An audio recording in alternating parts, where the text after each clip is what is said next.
Hey, what's up? Walt's How To's and Reviews. Today I'm going to review this guy right here. It's the Ender 3 Max, and I'm just going to jump into it. First, I really want to give some perspective on how I am perceiving 3D printing. Like, this isn't a 3D printing channel. This is about as random as you can get channel. And what happened was I did a ton of research. I actually made a video on it on which 3D printer you should buy. I chose this guy. Love it. No complaints. Did awesome. And I made a little filter thing for my fish tank, threw it on the internet, people loved it, and started selling it. And then I finally got what I wanted, which was a good reason to buy another 3D printer. I could justify it because I just couldn't keep up with it. It takes about 24 to 27 hours to make this filter thing. So yeah, if I can sell more than one a day, it made a reason to buy another 3D printer. And like I said, I love this thing. Definitely highly recommend you watch that video if you're looking to get a 3D printer. And I could have just bought another one of those, but that's like super boring. So I wanted to buy the 5 printers that I really recommended in that video. And the Ender 3 was one of them that I recommended, so I decided to buy this guy. I also got a Prusa, and I also bought a FL Sun. I'll make videos on all of those. I got the new FL Sun coming in June, the Speed Racer, if you know anything about 3D printers, but let's focus on this guy, what the review is about. Now, this guy came out, and it was very, very promising in terms of, it basically is an Ender 3, which is one of the most popular and highly liked printers out there, but it had a lot of upgrades. It had a bigger bed volume. Instead of 220 by 220, it's 300 by 300 by 400, same size as this guy. It had a metal extruder, silent drivers, all kinds of great things that seemed pretty promising, and in my opinion seemed like the best buy relative to the other Enders that were available or are available. So I bought it expecting to have a wonderful experience based on all the other stuff I've heard about Creality and the Ender. And full disclaimer, I hope that I just got unlucky, but I feel compelled, that's why I'm putting this video out first, to let the people know that it's been a really bad experience, and I would not recommend this printer unless I was one of the unlucky ones who just got a bad unit, maybe a lemon or something.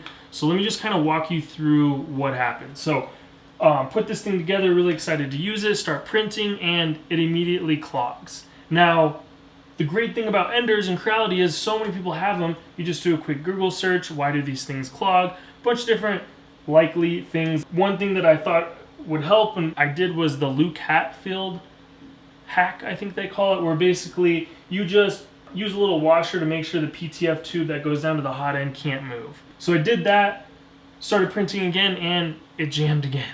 So I redid that, did some more research. I saw that people kind of debated. There's these little support screws that go to the hot end, and people argue that heat creep can happen by transferring heat through those screws. So I removed those and tried it again, same issue. So luckily, I noticed, I think I turned it on because I turned it off to do something, turned it back on, and I could hear the fan in here made this noise. I'll play it for you.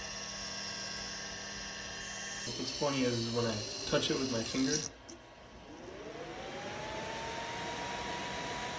it resets it. It was really bad, and that's not normal. And that's when it hit me, I have a bad fan. That would make total sense of what's going on. Basically, I was getting heat creep, and it was because the cooling fan for the hot end wasn't doing its job. So I was getting heat creep and it failed. So I'm like, okay, I gotta replace the fan. I figured, hey, if I'm gonna replace the fan, I might as well replace all 3 fans on here and make sure that they're really quiet, because that was another huge disappointment. Now, again, my only perspective is this guy. It's printing right now. You can hear it's pretty darn quiet. And this Prusa, which is also known for being super quiet, compared to these, it was like, geez, this thing sounds like a rocket ship or like a hairdryer. It was just super loud. And one of the benefits of buying this versus one of the old Ender 3s is it has an upgraded board with silent stepper motor drivers. But it's like, unless you're planning on changing the fans, who cares that the stepper motors are quiet, because you're not gonna be able to hear anything with the outrageous noise fan. And again, maybe it's not that bad. 3D printers in general, I suppose, are loud. I've been really fortunate that I kind of entered the space when they're able to make them pretty quiet. So I swapped out these fans, and it's on right now. I mean, this fan right here is on right now, and you can't hear it. So it is ultra quiet now, and the stepper motor drivers are super quiet.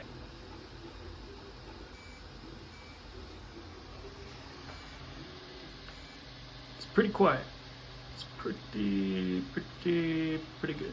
In case this were to happen to somebody else, something I learned is the fan that cools the motherboard is the exact same fan for right here, so you could just swap them. Make sure your motherboard doesn't overheat, but if you live in a cold climate or something, it could get you by till your fans come in the mail or whatever, because obviously it's stunk. I get this printer, I want to print, and I'm not printing, I'm just trying to solve problems and waiting for fans to come and then have to go through all that. So let me get to the next part of my story. So alright, great, finally I can print, and I'll roll some B footage of me printing. Point is, the quality was trash, garbage. It was bad. The parts didn't look like the right size. They're kind of like lopsided and had these weird artifacts on them.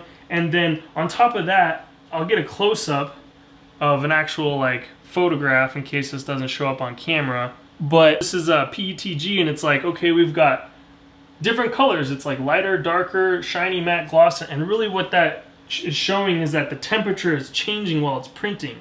So I didn't even notice it till I look at this, and it fluctuates 10 degrees, which is crazy. Right now I've got it set on 235. It'll go down to 230 and then all the way up to 240, and it just kind of bounces back and forth in between there. I'll show that now as well. And you can see it in the print when it's like hot, cold, hot, cold. So now I've got another whole issue to solve. I did just a little tiny bit of research before this video. I think Chuck, he has this Filament Friday, great channel. I think he showed he had a problem with that with one of his Enders, and it was the actual board and some like piece he had to like resolder and stuff, which... I was editing the video, I remembered a couple other what I think are board related issues. I got this blue screen once and had to reboot the firmware with an SD card. I got this thermal runaway protection, which I think is good, but don't know why it was triggered. One time at the beginning of a print, it just did this. This has not been a good experience. Print aborted, but it just stuck like this, so I think I'm just gonna turn it off. It's just like, maybe back to that unlucky thing, like, okay, comes with a bad fan, comes with a bad board, and now let's get into the frame. So when I first put this together, the frame wasn't even, because when you put it on a table, it would kind of do this thing. So I basically had to loosen all the screws here and retighten it all together to make sure that it was square, even, and good. But now I have another problem where I'll show you, which I guess is to be expected. You know, the other two printers I'm comparing it to, these have dual lead screws for the Z-axis, the Z-axis. It's on the back side of that, but they have two, where this guy only has one. So maybe that's, you know, expected and normal, is that you can see this will move up a millimeter and this stays in place. There's kind of like a lag, like it's like this, or I'll roll the footage so you can see. So, but that's affecting my print quality. And I was trying to fix it by, you know, messing around with these eccentric nuts and trying to get the perfect tension. And what I noticed was that, you know, these screws up here, that's how it comes, and they're tightened, and we kind of had this going on. So I loosened those screws, I used the clamp, and I did my best to make sure that this is like square. You know, we're talking about a very like slight degree, not much, but enough to like throw this off to where up at the top, these eccentric nuts and these rollers are nice and tight, but by the time you get down to the bottom, they're loose and can move around. So that had something to do with it. So then if I tighten them down here, by the time they get up to the top, they're like too tight and just a pain in the butt. So I fixed that as much as possible. I don't think it's perfect. I think the issue is this is an Ender 3 Pro, and Creality, smart idea. I love the innovation and the thinking. Instead of putting these vertical bars on top of this frame here, they just put them on the side and made them longer so that you have a bigger base. But it's not really built to hold that kind of weight and stuff. But just the print quality, you know, temperature issue aside, it's just not that good. I mean, if I didn't have other 3D printers, I could see, I'd be like, hey, this is pretty awesome. That's just the way 3D printing is. But having other printers that print great with good tolerances, I realized like, man, this is really bad. Maybe I'm being a bit dramatic because it does print. I'll show you what it actually translates to. I printed this part on this machine in this orientation so that this side right here is gonna lag behind this side. When this comes up, this will be a little bit lower. And after I've put on a BL Touch and adjusted the frame, did the best I could, it looks to be at the bottom at least a 0.4 millimeter difference, or 2 layer heights if you're printing at 0.2 millimeters. And I basically figured that out by measuring you know, on this side I was getting what, 20.5, yeah, about 20.5, and then I get 20.4 over here, or 20.1 over here. So this is a very similar part printed on the Prusa machine. We've got the same amounts on both sides, 21.2, 21.2. Okay. Now you can actually see where this material is going when I orient it this way. You'll see there's like this, when I get the lighting good, there is this little bump. And you see how it doesn't exist over here? And it slowly starts like right about there and then works its way over. That's where that material is going. And it's not a huge deal, but if you start printing things like gears or, you know, little screws, that little 0.4 millimeter can be the difference of whether or not something works. And you're gonna have to loosen up your tolerances and that sort of thing. But to its credit, I mean, it does print, and that's awesome. And the print looks pretty good, but this is actually a functional piece. I'm actually making it to put it right here. And I made it a little bit long to give more support, but then if there's that gap down here, it's like, why did I make it that long? And it's just, again, I think you get the point. And then the last thing I'll say that is kind of an issue with this, which I didn't think would be because it has this nice aluminum bed in here. Like I said, this was a very promising machine, is the bed works except for the very front, because some of these prints I do, you know, I'm trying to maximize this full area. I mean, that's why you get a big printer so that you can use the whole space. And the front is just way cooler than the rest of it. And like I said, I was kind of expecting that mainly because this has the same thing, you know, it's a glass bed. It's cooler out on the sides than in the middle, but I can set it to a higher temperature to where whatever I'm printing with will stick on the entire bed and I can utilize that entire bed surface. Where this guy, the front is just not usable, so I can't use the full printing surface. 60 degrees on the bed, almost, there we go. And then let's shoot the middle of this. We're getting 58, 59 degrees. Same here, we got 60 degrees on the bed. Shoot the middle of this. 60 degrees. Now, I'm gonna shoot like this bottom corner, kind of where that stuff's at. We get 40 degrees. That's a huge difference. But I can still get stuff to stick, especially adjusting it. Let's shoot like the corner here. Like right there. 23 degrees. Let's try it again. 31. I mean, a lot of times it's just almost room temperature. That's 27 degrees, 24 degrees. Like, I understand that it's not perfect, but when I try to use the whole print bed, anything down here, it doesn't stick. I have to like use glue and do all kinds of other stuff and really just can't use the full bed. You can see this has the insulation that goes pretty close to the edge, and you would think this one's better because it has the aluminum plate, which I really do like, and I love that this is removable. Definitely better than the artillery for that, but I think you can see this insulator stops here, leaving quite a bit of room there. So I just wanted to get this out there to explain.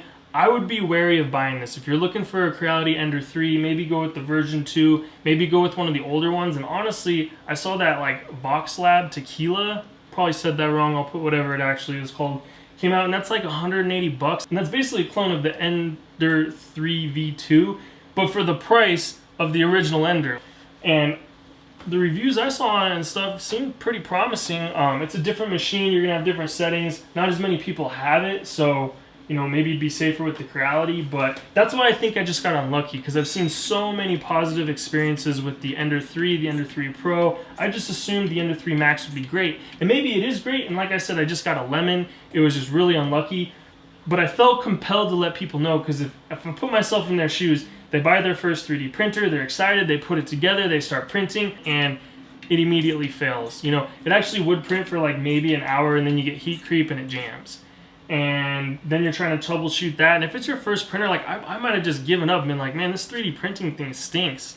When in reality, it's awesome. You know, spoiler alert, it's super addicting. You know, I was just hoping to have a reason to buy this. Like, I don't make good money on those little parts I sell. I just wanted to be able to justify buying another printer. All right, so since I have a YouTube channel and I've got a couple of 3D printers and I've already invested time in this, I'm just gonna go all the way and try to make this a really good machine. I'll make a video on it of all the upgrades, just kind of a montage thing, but obviously you can see I did the fans, I did the BL Touch, I bought this awesome direct drive Big Tree H2 all metal hot end direct drive. I got another lead screw with the kit that'll be on this side, so it has dual Z-axis and a bunch of other things. So if you like this kind of stuff, feel free to subscribe. I'll definitely do a review on this guy, the FL Sun, and also do some other 3D printing videos. If you have some questions, just leave them in the comments. I really appreciate you watching, and I'll see you next time.